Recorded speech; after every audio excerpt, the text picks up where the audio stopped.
Hello guys, আমার এখন খুব মজা হচ্ছে কারণ আমি পাপা মা এখন পাঁশকুড়ায় যাচ্ছে মিমির বাড়িতে। চলো দেখতে থাকো।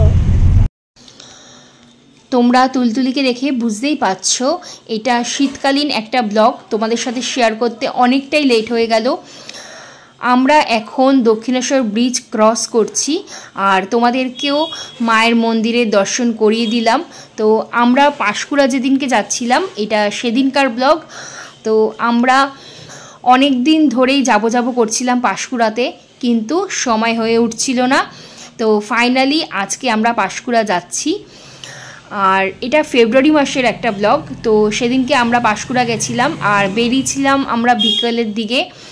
তো আমরা নর্মালি পাঁশকুড়াতে ট্রেনেই যাব ভেবেছিলাম, কিন্তু হঠাৎ করে শরীরটা খারাপ হয়ে যাওয়াতে একটু আমরা অসুবিধাতেই পড়ে গেছিলাম, কারণ বোনকেও না করতে পারছিলাম না, কারণ ও সকাল থেকে রান্নাবান্না করে অপেক্ষা করছিল যে কখন আমরা ওদের বাড়িতে যাব। কারণ আমরা সবাই মিলে প্ল্যান করেছিলাম যে দুদিন ধরে ওদের বাড়িতে খুব আনন্দ করে কাটাবো, তাই বেরোতে তো হবেই। আমরা নর্মালি ঠিক করেছিলাম যে বাড়ি থেকে হাওড়া অবধি ক্যাবে করে যাব, কিন্তু আশ্চর্যের বিষয় এটাই যে ক্যাবে ওঠার পর আমি জানতে পেরেছি যে আমার হাজব্যান্ড বাড়ি থেকে ডাইরেক্ট পাঁশকুড়া অবধি ক্যাব বুক করেছিল, কারণ যেহেতু আমার শরীরটা ঠিক ছিল না।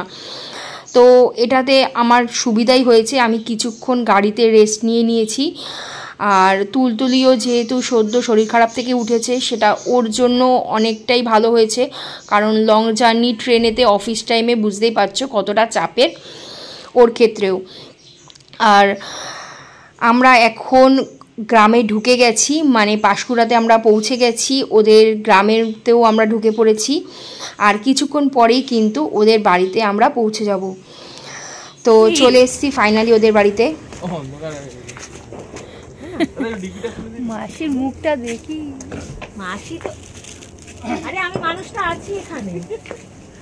কি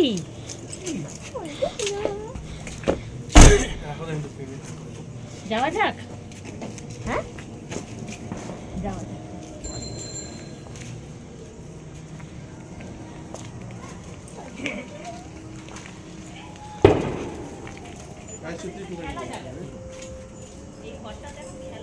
এই ওই হাতের ব্যাগটা, ছোট ব্যাগটা।